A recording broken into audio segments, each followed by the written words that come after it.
ilang Christmas shopper ang traffic at ulan sa ilang pangunahing kalsada sa Metro Manila ngayong huling Biyernes bago ang Pasko. Mula sa Mandaluyong City, nakatutok live si Ruth Cabal. Ruth! Mel, tumila na ang pag-ulan dito sa kinatatayuan natin sa may EDSA Mega Mall northbound, no? Pero dahil basa pa nga yung kalsada, may pagbabagal pa rin yung ilang mga sasakyan. Dagdag pa nga yung heavy volume, kaya talaga namang napakabigat ng daloy ng trapiko dito sa parehong lane sa may EDSA Mega Mall northbound at southbound. Kanina, Mel, nag-ikot tayo sa ilang malls dito sa Metro Manila at naranasan natin ang matinding daloy ng trapiko, lalo pa dahil umulan rin kanina hapon. Pasado alas 3 ng hapon, aakalain mong hindi panahon ng Kapaskuhan dahil sa luwag ng daloy ng trapiko sa paligid ng mall na ito sa Pasay City. Pero di kalayuan sa Pedro Bucanig Street palabas ng Rojas Boulevard sa Maynila, may build-up na ng mga sasakyan. Ang dahilan, ang hukay na ito na proyekto daw ng Department of Public Works and Highways o DPWH. Pero paliwanag ng Metropolitan Manila Development Authority o MMDA, hindi raw ito sakop ng kanilang pinatutupad na ban sa repair ng mga kalsada sa Kamaynilaan dahil bahagi raw ang kalsada ng pribadong lote ng Cultural Center of the Philippines. Hanggang January 6 ang ban sa paghuhukay at road repairs sa mga pangunahing kalsada sa Metro Manila. Sa EDSA, sa bahagi ng Makati City, wala pang alas 4, simula Buendia, Usad Pagong na ang mga sasakyan sa magkabilang lane. Pumasok kami sa Pioneer Street, Mandaluyong City, kung saan mayroon ding mall. Masikip din ang daloy ng trapiko. Paglabas namin sa Ortigas, nagsimulang umulan mga alas 5 ng hapon. Kaya doble pahirap di lang sa mga motorista, kundi maging mga commuter na naghihintay ng masasakyan. Pero ang ilan tila di naman alintana ang hirap, basta't mairaos lang daw ang Christmas shopping. Lalo pat ngayon na ang huling weekend bago magpasko. Mahirap sumakay ngayon, lalo na pag Christmas season. Yes, umulan pa. Pag umulan, matraffic na sigurado. Oo, mahirap. At saka ang hirap kumuha ng sasakyan. Masyadong maraming tao. Pero ba't ho kayo ngayon namili? Medyo malapit na Pasko. Kasi may pasok pa siya sa school. Wala kasi ngayon dumating yung bonus namin Side hustle? Okay lang kasi worth it naman You'll get to give something to your loved ones. Mel, abiso lang sa mga motorista na asahan na hanggang mamaya pa ay ang mararanasan nila na mabigat na daloy ng trapiko, no? Dahil maraming ang malls ay extended yung kanilang shopping hours like dito sa SM Mega Mall, no? Hanggang alas 12 ng hating gabi ay bukas sila, Mel.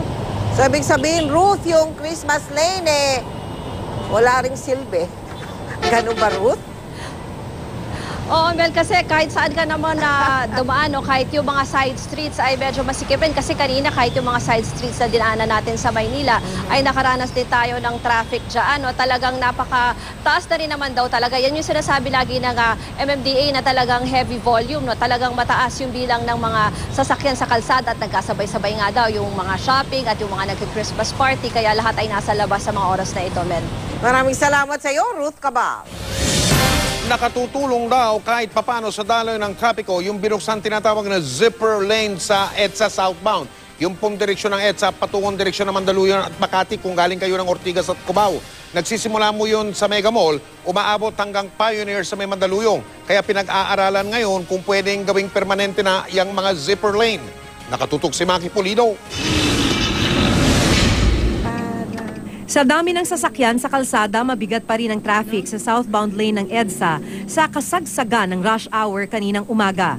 Pero kahit papano'y dumadaloy at malamang daw dahil sa zipper lane o counterflow mula SM Mega Mall hanggang bago mag-Guadalupe Bridge sa Mandaluyong. Si MMDA Chair Francis Tolentino ang isa sa mga traffic aides sa bukana ng counterflow na mula 7:30 hanggang 10:30 lang ng umaga ngayong may Christmas rush pa. Pinag-aaralan pa kung gagawin itong permanente. So far, nakangiti naman sa akin yung mga dumadaan. Nagwe-wave pa yung iba Kung gusto mong makapag-counterflow bago pa man mag-Ortigas flyover, gamitin na ang leftmost lane. Kaunti lang ang karatula kaya baka malampasan mo kung malayo ang lane mo.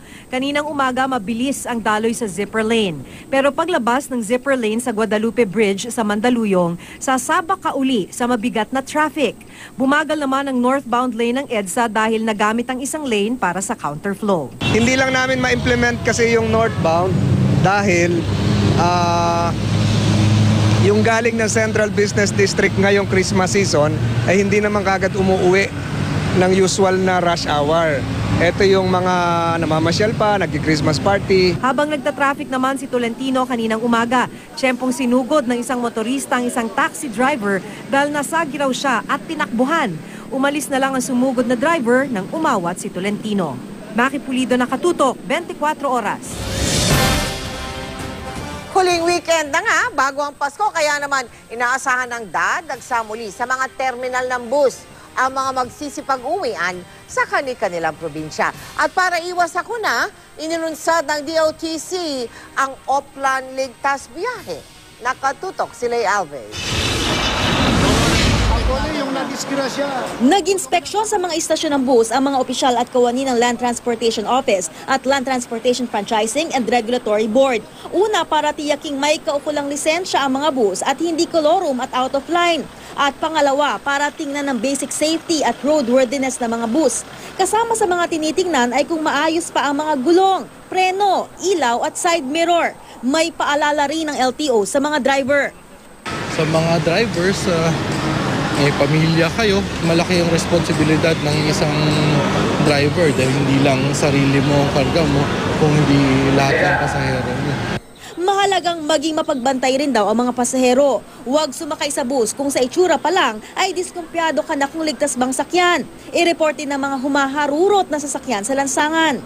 At matapos ang malagim na aksidente sa Skyway kung saan nahulog ang bus ng Don Mariano Transit, pinag-aaralan ngayon ng LTFRB na paglagayin ang lahat ng kumpanya ng bus ng GPS monitoring system kung saan makikita rin ang bilis ng mga bus at kung sumusobra ito sa speed limit para masawata ang mga kaskaserong bus. Ang public service law ay binibigyan kami ng kapangyarihan na imandato sa lahat ng mga public utility companies na magkaroon ng mga equipment o ng mga device na makakatulong para sa isang ligtas, matiwasay at dependable na sasakyan, pampublikong sasakyan. Sa karanasan daw ng isang bus company, nabawasan ang mga aksidente ng kanilang mga bus nang maglagay sila ng mga GPS unit sa mga ito. Ang experience namin since 2007, dramatically decreased yung aming mga accidents. And naging mabuti din to na tulong at gabay sa aming mga partner na crew na maging paalala. Ang isa namang bus liner na ito, may isang uri ng speed limiter na tumutunog ng malakas kapag lumagpas ang takbo ng sasakyan sa 100 kilometers per hour. Pero iba ang speed limiter na pinag-iisipang kunin ng LTFRB kung saan malilimitahan ang bilis ng bus. Batid ng LTFRB na may kumukontra dito dahil sa tingin ng iba ay delikado raw. Kaya sa ilalim pa raw ang planong ito sa konsultasyon. Lay Alves, nakatutok, 24 oras.